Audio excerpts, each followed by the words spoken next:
Hello students, हम लोग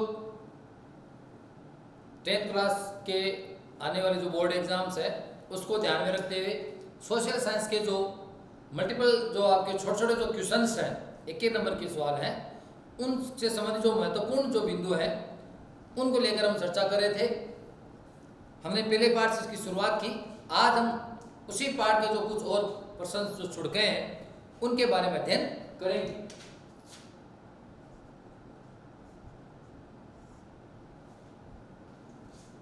देखिए, आज है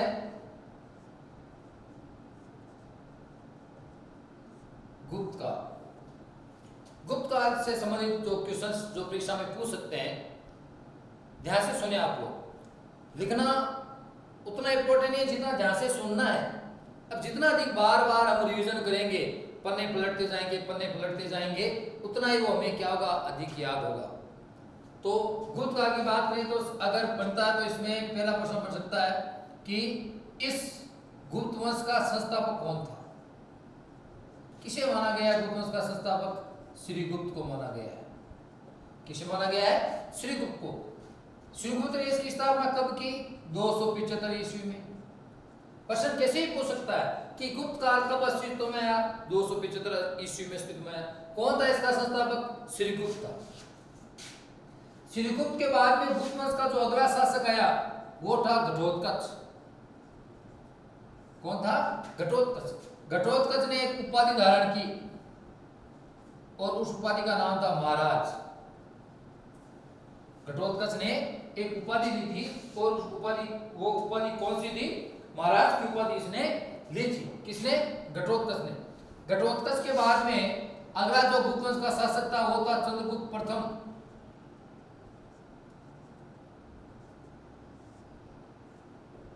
यह गुप्त वंश का प्रथम प्रतापी राजा हुआ श्रीगुप्त। और घटोत्कच के बाद में जो गुप्त वंश का अगला राजा जो आया उसका नाम था चंद्रगुप्त प्रथम। अब चंद्रगुप्त प्रथम सबसे पहले इसका देखें तो इसने एक उपाधि धारण की थी राजा बनने के बाद में। वो उपाधि थी महाराजा धीराज। महाराजा धीराज की इसकी उपाधि थी। अगर चंद्रगुप्त प्रथम में और क्वेश्चन पूछे तो यह प्रश्न पूछ सकता है कि किस गुप्त शासक ने गुप्त संवत चलाया? तो चंद्रगुप्त द्वितीय था। चंद्रगुप्त प्रथम। तो इसने 319 ईस्वी में एक संवत चलाया जिसे गुप्त संवत के नाम से जाना जाता है। कहने का मतलब क्या हुआ? चंद्रगुप्त प्रथम जो है उसने एक उपाधि जो थी महाराजा धीराज पदवी धारण की। 319 ईस्वी में चंद्रगुप्त प्रथम ने एक संवत चलाया और उस संवत को अब किस नाम से जाना जाता है? गुप्त संवत के नाम से उसे जाना जाता है। चंद्रगुप्त प्रथम की जो पत्नी थी उसका नाम था कुमार देवी। कुमार देवी नाम था। कौन से वंश की थी ये राजकुमारी? लिच्छवी वंश की ये राजकुमारी थी और उसका नाम था कुमार देवी, जिसकी चंद्रगुप्त प्रथम के साथ क्या हुई? शादी। अगर हम गुप्त काल में आगे के राजाओं की बात करें तो चंद्रगुप्त प्रथम के बाद में जो सबसे प्रतापी राजा जो समुद्रगुप्त जो गुप्त वंश का था वो था समुद्रगुप्त। कौन था? समुद्रगुप्त। अब समुद्रगुप्त का आदर्श क्या था? समुद्रगुप्त का आदर्श क्या था? समुद्रगुप्त का आदर्श था दिग्विजय व एकीकरण। दिग्विजय व एकीकरण ये समुद्रगुप्त का आदर्श था। समुद्रगुप्त जो है ये किस में विश्वास करता था? साम्राज्यवाद में विश्वास रखता था। साम्राज्यवाद का मतलब क्या हुआ? अपने साम्राज्य की सीमाओं में विस्तार करना, दूसरे राज्यों को अपने राज्यों में मिलाना, अपने अधीन करना। साम्राज्यवाद में विश्वास रखता था कौन? समुद्रगुप्त। समुद्रगुप्त का एक दरबारी कवि था और उस दरबारी कवि का नाम था हरिशैन। यह समुद्रगुप्त का कौन था? दरबारी कवि था। और इस दरबारी कवि का क्या नाम था? हरिसेन। सीधा सपाट एक नंबर का प्रश्न पूछ सकता है कि समुद्रगुप्त के दरबारी कवि का नाम बताइए, तो आप क्या कहोगे? हरिसेन। अब इस हरिसेन से ही संबंधित कुछ महत्वपूर्ण क्वेश्चन से देखें आप लोग।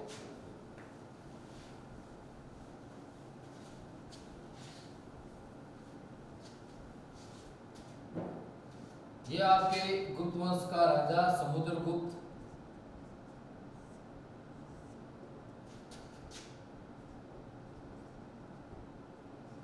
इसका एक दरबारी कवि था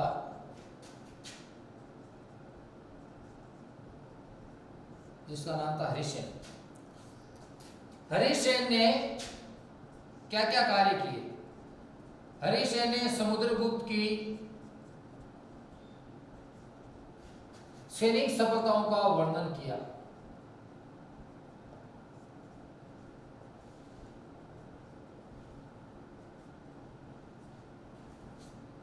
सैनिक सफलताओं का वर्णन किया। तो हरिसेन ने समुद्र की सैनिक सफलताओं का वर्णन किस में किया है? हमें किस स्रोत से यह पता चलता है? किसके बारे में? कि समुद्रगुप्त की सैनिक सफलताओं के बारे में। तो इस हरिसेन ने एक प्रशस्ति, एक अभिलेख लिखा जिसे कहा गया है प्रयाग प्रशस्ति या इलाहाबाद अभिलेख। एक प्रशस्ति खुदवाई किसने? हरिसेन ने, जिसे कहा गया है प्रयाग प्रशस्ति अभिलेख या इलाहाबाद प्रशस्ति अभिलेख, जिसमें समुद्रगुप्त की सैनिक सफलताओं का वर्णन मिलता। और यह वर्णन किसने किया? हरिसेन ने किया। हरिसेन के अनुसार समुद्रगुप्त कभी भी पराजित नहीं हुआ। समुद्रगुप्त कभी भी पराजित नहीं हुआ। यह था हरिसेन। अगर समुद्रगुप्त की अगले महत्वपूर्ण विद्रोह की अगर हम बात करें, तो ये जो समुद्रगुप्त है इसने अश्वमेध यज्ञ करवाया। अश्वमेध यज्ञ करवाया। किस गुप्त शासक ने अश्वमेध यज्ञ करवाया? तो वो कौन था? समुद्रगुप्त। अश्वमेध यज्ञ करवाने के कारण इसने जो मुद्राएं चलाई थी, सिक्के जो चलाए थे, उन सिक्कों पर इसके लिए क्या शब्द लिखा गया है? अश्वमेध पराक्रम। तो प्रश्न क्या पूछेगा कि किस गुप्त शासक के सिक्कों पर अश्वमेध पराक्रम लिखा है या अंकित है? तो अपना जवाब क्या होगा? समुद्रगुप्त। अश्वमेध यज्ञ करवाया, उसकी उपलब्धि में इसने सिक्कों पर अश्वमेध पराक्रम अपने लिए लिखवाया। आगे की बात करें तो समुद्रगुप्त को सिक्कों पर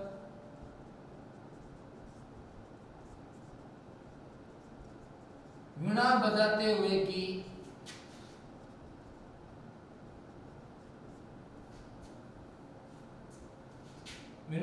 की आकृति में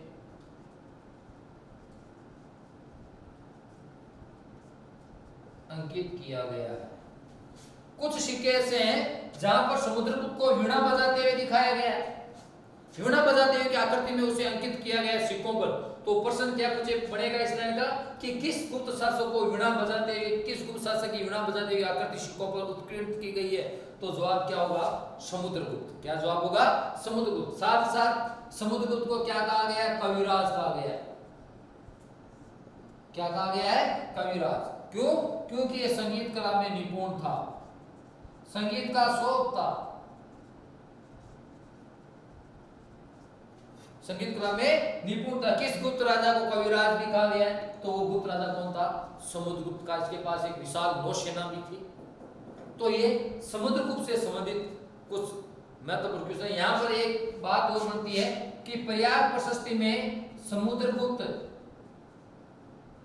ने स्वयं को श्रीगुप्त का परपोत्तर कहा है। समुद्रगुप्त ने प्रयाग प्रशस्ति में स्वयं को क्या कहा है? श्रीगुप्त का परपोत्तर कहा है। यह भी एक अन्य महत्वपूर्ण लाइन है। आगे अगर हम बात करें गुप्त राजाओं के काल क्रम की, वंश क्रम की, तो समुद्रगुप्त के बाद में जो अगला शासक आता है वो है चंद्रगुप्त द्वितीय।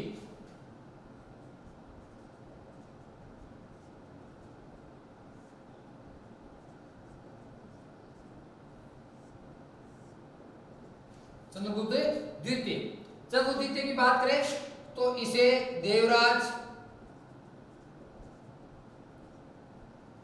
व देवगुप्त भी कहा गया है।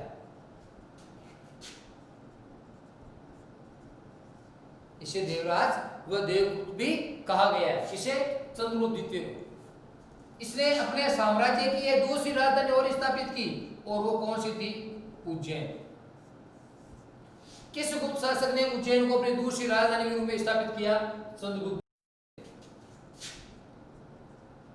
ये चंद्रगुप्त द्वितीय की या गुप्त वंश की द्वितीय राजधानी थी। इसकी एक इसने जो शक जाति तो जो है उन्हें पराजित किया, तो शक जाति को विजित करने के पश्चात, जीतने के पश्चात इसने उपाधि धारण की जिसका नाम था विक्रमादित्य। विक्रमादित्य की उपाधि धारण की। बहुत महत्वपूर्ण प्रश्न है, बहुत ज्यादा महत्वपूर्ण प्रश्न है कि शक जाति को जीतने के पश्चात चंद्रगुप्त द्वितीय ने कौन सी उपाधि धारण की? तो हमारा जवाब क्या होगा? विक्रमादित्य। इसकी एक पुत्री थी जिसका नाम था प्रभावती गुप्त। इसने अपनी पुत्री जो प्रभावती गुप्त थी उसकी शादी किसके साथ करवाई? वाकाटक राजा था, वाकाटक नरेश रुद्रसेन के साथ। वाकाटक नरेश रुद्रसेन के साथ चंद्रगुप्त द्वितीय ने अपनी पुत्री प्रभावती गुप्त का विवाह करवाया। अगर इसकी जो नीति पढ़े कि चंद्रगुप्त द्वितीय की क्या, इसने अपने जो साम्राज्य विस्तार की जो नीति थी वो थी वैवाहिक संबंध स्थापित करना। क्या संबंध स्थापित करना? वैवाहिक संबंध स्थापित करना, ये था चंद्रगुप्त द्वितीय। अगला इसके बाद जो अगला राजा आता है वो है कुमारगुप्त प्रथम। कुमारगुप्त प्रथम या कुमारगुप्त महेंद्रादित्य।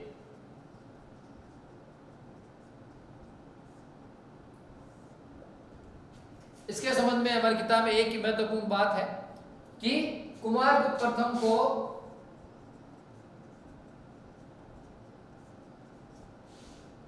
नालंदा विश्वविद्यालय का संस्थापक माना जाता है। नालंदा विश्वविद्यालय का संस्थापक माना जाता है किसे? कुमारगुप्त महेंद्रादित्य को। प्रश्न सीधा ये पूछेगा कि किस गुप्त शासक को नालंदा विश्वविद्यालय का संस्थापक माना जाता है? तो हमारा जवाब क्या होगा? कुमारगुप्त महेंद्रादित्य। अब गुप्त राजाओं में अगला जो राजा है, जो अंतिम गुप्त वंश का अंतिम महान राजा था, जिसका नाम था स्कंदगुप्त।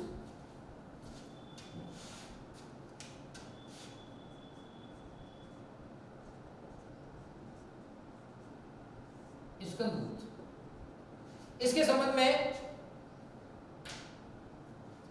तीन महत्वपूर्ण बातें हैं। इसके संबंध में तीन महत्वपूर्ण बातें, वो तीन महत्वपूर्ण बातें कौन कौन सी है? एक तो ये अंतिम महान राजा था गुप्त वंश का। दूसरी अगर हम बात करें तो स्कंदगुप्त ने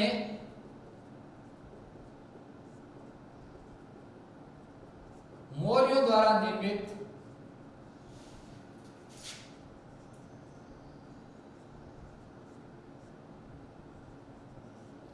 सुदर्शन झील का जीर्णोद्धार करवाया। प्रश्न यहां पर दो बन गए कि सुदर्शन झील का निर्माण किन्होंने करवाया? मौर्यों ने करवाया। तो मौर्य द्वारा निर्मित इस सुदर्शन झील का जीर्णोद्धार किस गुप्त शासक ने करवाया? स्कंदगुप्त ने करवाया। किसने करवाया? स्कंदगुप्त ने। और ये जो बात आई है कि मौर्य द्वारा निर्मित सुदर्शन झील का जीर्णोद्धार करवाया स्कंदगुप्त ने, इस बात की जानकारी हमें कहां से मिलती है? जूनागढ़ अभिलेख से। कहां से प्राप्त होती है? जूनागढ़ अभिलेख से। अगली अगर हम बात करें स्कंदगुप्त की, तो स्कंदगुप्त ने जूनागढ़ अभिलेख में, अगली बात इसी में वर्णित है, स्कंदगुप्त ने हुणों को पराजित किया। विदेशी आक्रांता थे, विदेशी जाति थी। जिस प्रकार से चंद्रगुप्त द्वितीय ने शकों को पराजित किया, वैसे स्कंदगुप्त ने किसको पराजित किया था? हुनों को पराजित किया था, इन्हें अपने राज्य से बाहर भगाया। तो ये था स्कंदगुप्त। अब यहाँ पर क्या है कि जैसे 2 नंबर का सवाल भी बन सकता है कि गुप्त वंश के राजाओं को क्रम के अनुसार लिखिए। तो क्रम के अनुसार लिखें तो सबसे पहले जो आएगा वो आएगा श्रीगुप्त। श्रीगुप्त के बाद में घटोत्कच, घटोत्कच के बाद में चंद्रगुप्त प्रथम, चंद्रगुप्त प्रथम के बाद में समुद्रगुप्त, समुद्रगुप्त के बाद में चंद्रगुप्त द्वितीय या विक्रमादित्य, चंद्रगुप्त द्वितीय के बाद में कुमारगुप्त, महेंद्रादित्य और फिर है स्कंदगुप्त। ये गुप्त वंश के राजाओं के क्रम के अनुसार इनका शासन बताया गया है किताब में जहां तक है। तो ये तो थे गुप्त राजाओं के संबंध में। अगर हम आगे और गुप्त काल की बात करें तो और कौन कौन से महत्वपूर्ण प्रश्न हमारे परीक्षा की दृष्टि से महत्व इंपॉर्टेंट है, तो उसके संबंध में देखो कि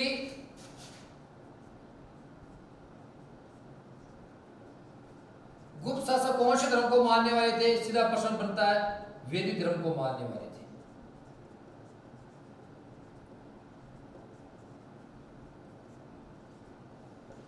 गुप्त वंश के शासक कौन से धर्म को मानने वाले थे? वैदिक धर्म। अगला बात करें तो गुप्त काल में राजकाज की भाषा कौन सी थी? संस्कृत। राजकाज की भाषा कौन सी थी? संस्कृत। गुप्त काल में राजकाज की भाषा कौन सी थी? संस्कृत।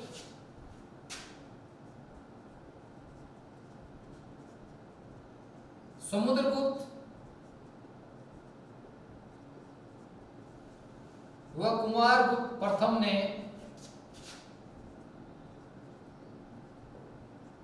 अश्वमेध यज्ञ किया। किन गुप्त राजाओं ने अश्वमेध यज्ञ किया? तो वो राजा कौन थे? समुद्रगुप्त और कुमारगुप्त प्रथम। आगे अगर हम पढ़ें तो जो एक गुप्त राजा था चंद्रगुप्त द्वितीय, चंद्रगुप्त द्वितीय के समय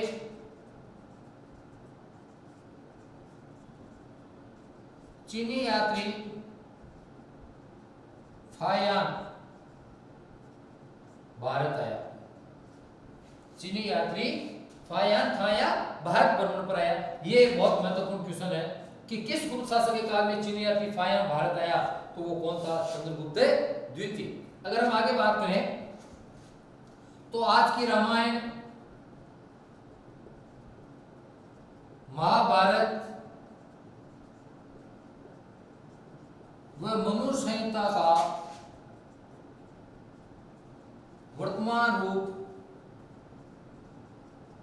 गुप्त काल में अस्तित्व में आया। आज जिस रामायण महाभारत मनु संहिता का जो रूप हमारे सामने जिसे हम पढ़ रहे हैं, ये रूप कौन से काल में सामने आया? गुप्त काल में सामने आया। अगर हम और देखें कि गुप्त काल के अन्य महत्वपूर्ण प्रश्न कौन कौन से, तो इस काल में दशमलव प्रणाली का आविष्कार, समस्त विश्व को दशमलव के बारे में बताने वाला देश भारत था, और दशमलव प्रणाली का आविष्कार किस काल में हुआ? गुप्त काल में। इस गुप्त काल में कई विद्वान भी थे। जैसे प्रश्न पूछ सकता है आर्यभट्ट का संबंध किस काल से? गुप्त काल से। आर्यभट्ट दशमलव प्रणाली का आविष्कार किया कि क्या है? आर्यभट्ट है, घोरामीर है, आपके ये ब्रह्मगुप्त है, ये इन तीनों का संबंध किस काल से है? गुप्त काल से।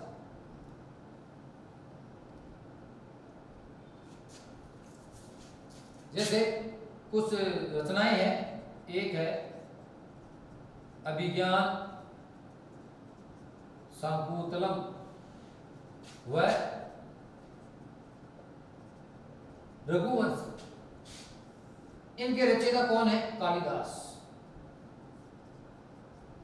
कालिदास का संबंध किस काल से? गुप्त काल से। गुप्त काल में हुए कालिदास। एक और बात करें तो है मुद्रा राक्षस। ये एक और रचना लिखी गई। इसके रचयिता कौन है? विशाख दत्त। विशाख दत्त। मुद्रण रसद के रचयिता कौन है? विशाख दत्त। और बात करें तो मृच्छकटिकम। मृच्छकटिकम का कौन है लेखक? शूद्रक। ये तीन प्रमुख लेखक हैं। पूछ सकता है मृच्छकटिकम नाटक के लेखक कौन है? शूद्रक। या उल्टा पूछ सकता है कि विशाख दत्त ने कौन सी रचना का निर्माण किया? मुद्रा राक्षस का। किसका किया? मुद्रा राक्षस का। ये गुप्त काल से संबंधित कुछ महत्वपूर्ण क्वेश्चंस थे जिनके बारे में हमने चर्चा की है। अब आगे जो और अन्य महत्वपूर्ण जो क्वेश्चन इस पाठ से आने की संभावना है उसके बारे में देखते हैं।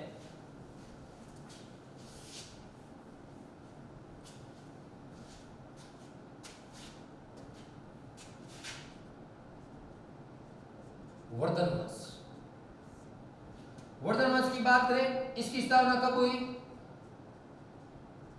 6वीं शताब्दी ईस्वी में। कहां पर हुई? थानेश्वर में। वर्धन वंश की स्थापना 6वीं शताब्दी में कहां पर हुई? थानेश्वर में। और किसने की? पुष्यभूति ने। पुष्यभूति ने। इसलिए इस वर्धन वंश को और किस नाम से जाना जाता है? पुष्यभूति वंश के नाम से जाना जाता है। वर्धन वंश को चाहे पुष्यभूति वंश को, एक ही बात है। इस वर्धन वंश में, पुष्यभूति वंश में तीन प्रमुख राजा हुए। तीन राजा हुए। सबसे पहले प्रभाकर वर्धन है, उसके बाद में राज्यवर्धन और सबसे लास्ट में है हर्षवर्धन।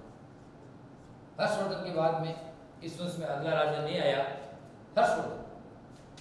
अपनी किताब में हर्षवर्धन के बारे में दिया गया तो हर्षवर्धन के बारे में देखेंगे।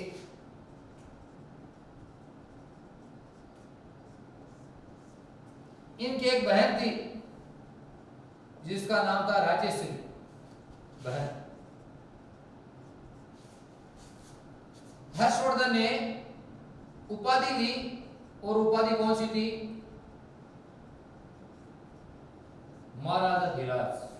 हर्षवर्धन ने एक उपाधि ली और उपाधि कौन सी थी? महाराजा धीराज। अगर हम आगे देखें तो हर्षवर्धन जो है, इसे ये वर्धन वंश जो इसकी राजधानी कहां पे थी? कन्नौज। राजधानी वर्धन वंश की राजधानी कहां पर थी? कन्नौज। हर्षवर्धन के काल में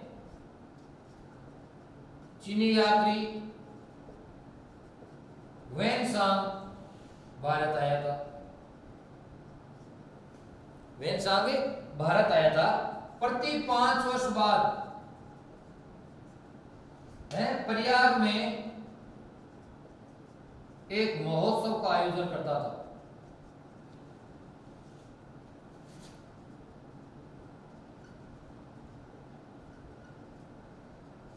एक महोत्सव का आयोजन करता। तीन प्रमुख रचनाएं हैं हर्षवर्धन की।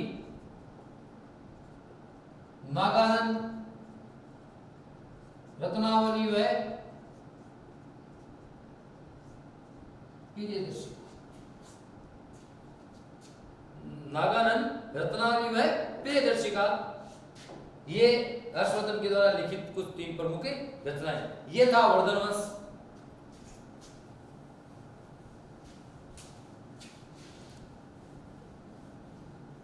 वर्धन वंश के बाद में अगला जो वंश आता है वो है पाल वंश। पाल वंश स्थापना कब हुई? 750 ईस्वी में। पाल वंश का संस्थापक कौन था? गोपाल। गोपाल ने 750 ईस्वी में पाल वंश की क्या की? स्थापना की।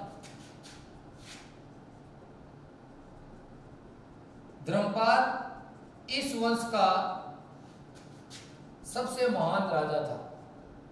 यह बहुत महत्वपूर्ण प्रश्न है कि पाल वंश का सबसे महत्वपूर्ण राजा कौन था? महान राजा कौन था? धर्मपाल। कौन था? धर्मपाल। आगे बात करें तो पाल वंशी राजा बौद्ध धर्म को मानने वाले थे।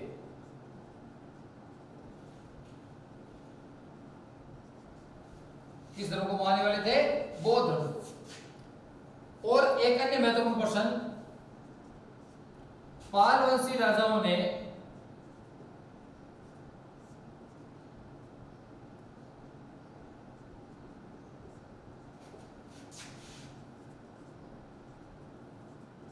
दीमान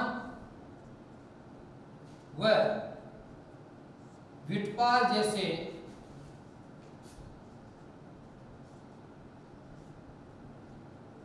महान शिल्पियों को संरक्षण प्रदान किया।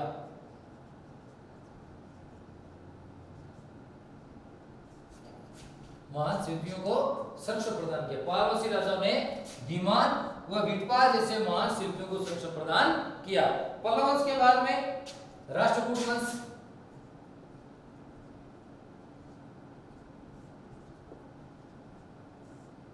राष्ट्रकूट वंश। राष्ट्रकूट वंश की स्थापना की बात करें तो स्थापना कब हुई? 736 ईस्वी में। संस्थापक कौन था?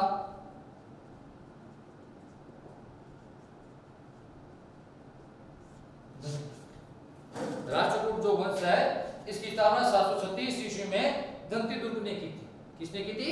दंतीदुर्ग ने। इस राष्ट्रकूट वंश का जो सबसे महत्वपूर्ण क्वेश्चन है वो है, इस वंश का एक राजा था जिसका नाम था कृष्ण प्रथम। राजा था कृष्ण प्रथम, जिसने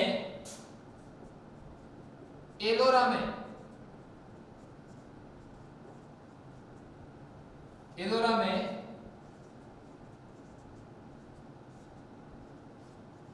भगवान शिव का कैलाशनाथ मंदिर बनवाया।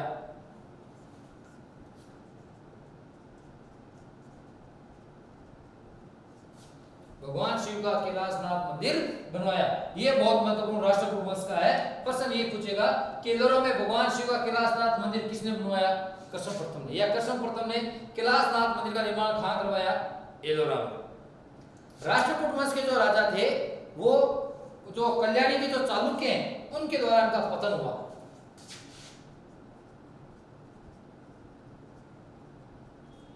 राष्ट्रकूटों का पराभव अर्थात पतन किनके द्वारा हुआ? कल्याणी के चालुक्यों द्वारा। कल्याणी के जो चालुक्य राजा हैं उनके द्वारा इनका पराभव किया गया। किनका? राष्ट्रकूट वंश के राजाओं का। राष्ट्रकूट वंश में एक अन्य राजा और था जिसका नाम था अमोघवर्ष। क्या नाम था? अमोघवर्ष। राष्ट्रकूट वंश का राजा था। इस अमोघवर्ष के काल में सुलेमान नामक अरब यात्री भारत आया। अमोघवर्ष के काल में सुलेमान नामक अरब यात्री भारत आया और इस सुलेमान ने क्या कहा? इस सुलेमान ने कहा कि अमोघवर्ष जो है तत्कालीन विश्व के 4 महान राजाओं में उसकी गणना की। सुलेमान ने अमोघवर्ष की गणना उस समय के विश्व के 4 महान राजा थे उसमें अमोघवर्ष को भी गिना सुलेमान ने। जो अरबी हैं उन अरबियों ने इन राष्ट्रकूटों के बारे में क्या शब्द काम में लिया? बलहरा या बलराज। बलहरा या बलराज के नाम से इन्हें संबोधित किया। यह था राष्ट्रकूट वंश। अगला है गुर्जर प्रतिहार वंश।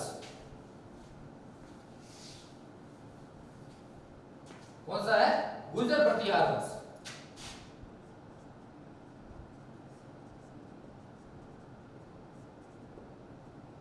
अगर गुर्जर प्रतिहार वंश की बात करें तो नागभट्ट प्रथम ने इसकी स्थापना की गुजरात में, इसलिए इसे गुर्जर प्रतिहार कहा गया। इस वंश का एक राजा था जिसका नाम था वत्सराज। वह इस वंश का प्रथम राजा था जिसने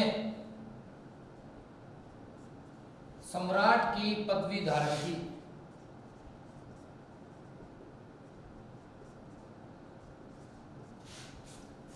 गुर्जर प्रतिहार वंश में राजा था वत्सराज, जिसने पहला गुप्त वंश इस वंश का पहला राजा था जिसने सम्राट की पदवी धारण की, वत्सराज। गुर्जर प्रतिहार वंश का सबसे जो महान राजा था वो था मिहिर भोज। मिहिर भोज या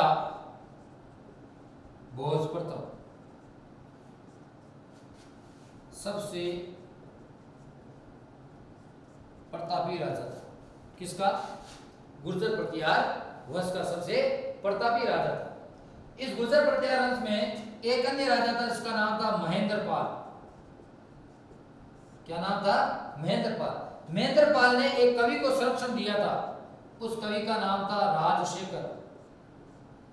यह राजशेखर इसका गुरु भी था। उस कवि का क्या नाम था? राजशेखर। राजशेखर ने नाटक की रचना की जिसका नाम था कर्पूर मंजरी। क्या नाम था? कर्पूर मंजरी नामक नाटक की रचना की। यह था गुर्जर प्रतिहार वंश। अगर हम आगे के वंश की बात करें तो अगला वंश आता है चोल वंश। चोल वंश,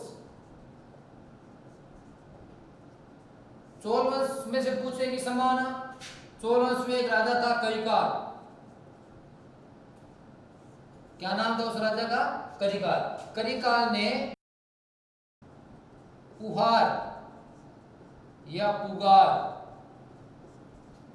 नगर की स्थापना की। पुहार या पुगार नगर की स्थापना की किसने? करिकाल ने। अगला है चोल राजा राजराज प्रथम।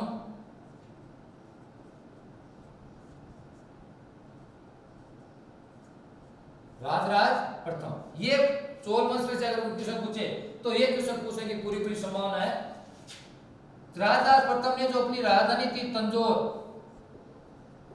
तंजौर में भगवान शिव का राजराजेश्वर या हृदयेश्वर मंदिर का निर्माण करवाया। सीधा प्रश्न पूछ सकता है, राजराजेश्वर या हृदयेश्वर मंदिर का निर्माण किसने करवाया? चोल शासक राजराज प्रथम ने। कहां पर करवाया? अपनी राजधानी तंजौर। आगे अगर बात करें चोल में तो चोल वंश की शासन प्रणाली ग्राम पंचायत प्रणाली पर आधारित थी। ग्राम पंचायत प्रणाली पूरे चोल साम्राज्य को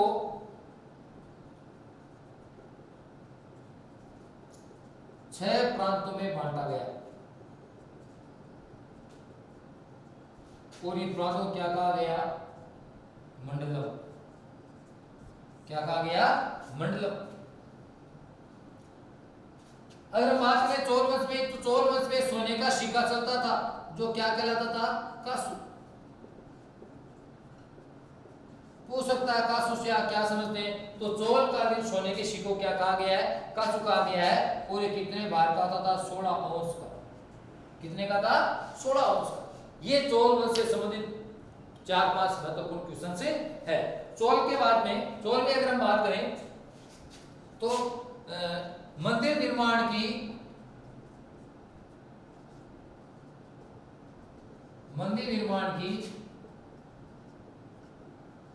गोपुरम शैली का उदय हुआ चोल काल। मंदिर निर्माण जो गोपुरम शैली है उसका उदय किस काल में हुआ? चोल काल में। और ये जो राजराजेश्वर मंदिर है ना, ये द्रविड़ शैली में बनाया गया है। कौन शैली में बनाया गया है? द्रविड़ शैली में।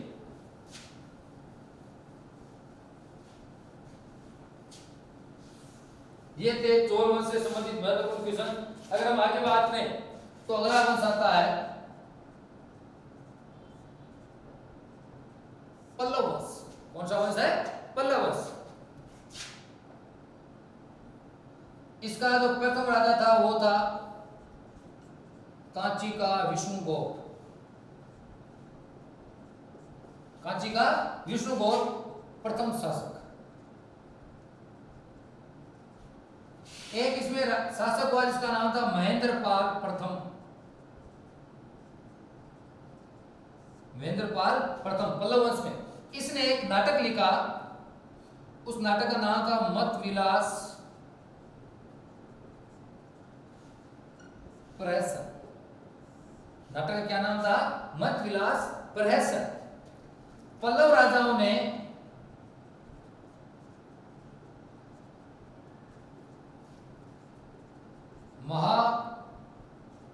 महाबलीपुरम या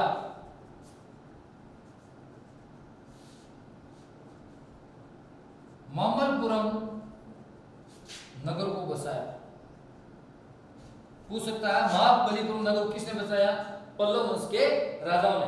पल्लव वंश के बाद में हमारे अगला राजा वंश आता है चालुक्य वंश। कौन सा वंश है? चालुक्य वंश। चालुक्य वंश में महत्वपूर्ण प्रश्न है पुलकेशिन द्वितीय। पुलकेशिन द्वितीय इस वंश का महान राजा हुआ। इस वंश का महान राजा हुआ। अगर चालुक्य वंश की बात करें, चालुक्य वंश में एक राजा आया जिसका नाम था विक्रमादित्य षष्ठ। विक्रमादित्य षष्ठ। इसने अपने यहां पर एक कवि को संरक्षण दिया, उस कवि का नाम था विल्हण। तो विल्हण नामक कवि को संरक्षण देने वाला राजा कौन था? विक्रमादित्य षष्ठ। इस विल्हण ने विक्रमादित्य षष्ठ के जीवन पर एक रचना की। उस रचना का नाम क्या था? विक्रमांक देवचरितम। विक्रमांक देवचरितम विक्रमादित्य षष्ठ के जीवन पर लिखी गई थी। किसने लिखी थी? विल्हण ने। अब एक हिंदू कानून की एक आधिकारिक पुस्तक है जिसका नाम है मिताक्षरा। क्या नाम है? मिताक्षरा। इस मिताक्षरा को जो लिखने वाला था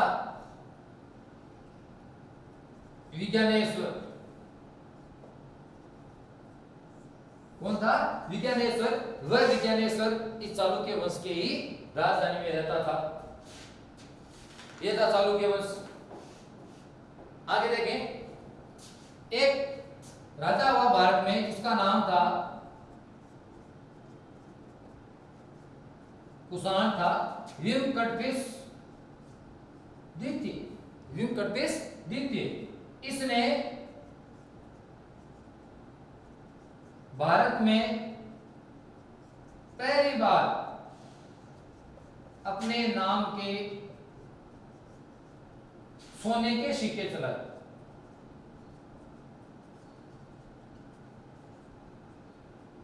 प्रश्न क्या पूछेगा कि भारत में पहली बार अपने नाम के सोने के सिक्के चलाने वाला शासक कौन था?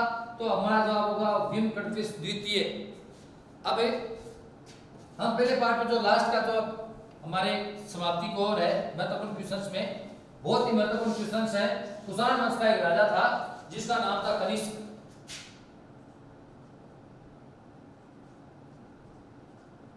क्या नाम था? कनिष्क। कुषाण वंश का महान राजा था। इसके काल में चौथी बौद्ध संगीति का आयोजन हुआ। इस बौद्ध संगीति का आयोजन कहां हुआ? कश्मीर के कुंडलवन में हुआ। किसकी अध्यक्षता में हुआ?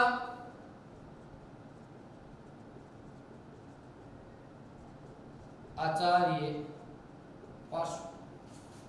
अगर हम कनिष्क की बात करें तो इसने कश्मीर को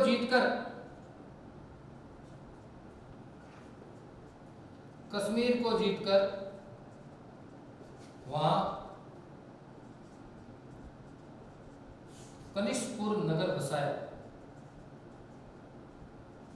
कश्मीर को जीतकर वहां कनिष्कपुर नगर बसाया। किसने? कनिष्क ने। अगर बात करें आगे तो कनिष्क ने 78 ईस्वी में एक संवत चलाया जो जो किस नाम से जाना गया? शक संवत के नाम से। 78 ईस्वी में शक संवत का प्रारंभ की। 2 इसकी राजधानियां थी। प्रथम राजधानी पेशावर,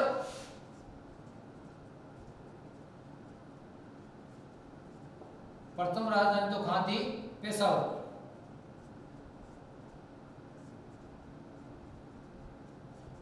और द्वितीय जो राजधानी थी वो कहां पर थी? मथुरा।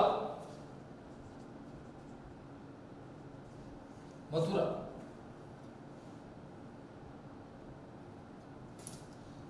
इसी के समय बौद्ध धर्म की महायान शाखा का उदय हुआ। कनिष्क के समय में बौद्ध धर्म की जो 2 हीनयान महायान है, तो महायान जो शाखा है उसका उदय किसके शासनकाल में हुआ? कनिष्क के शासनकाल में हुआ। बौद्ध विचारक रहते थे। इसके दरबार में कौन कौन? आचार्य पार्श्व, वसुमित्र व अश्वघोष। प्रश्न ये पूछेगा कनिष्क के दरबार में रहने वाले बौद्ध विचारकों के नाम बताइए, तो पार्श्व, वसुमित्र और अश्वघोष। एक प्रसिद्ध गणितज्ञ भी था, नागार्जुन।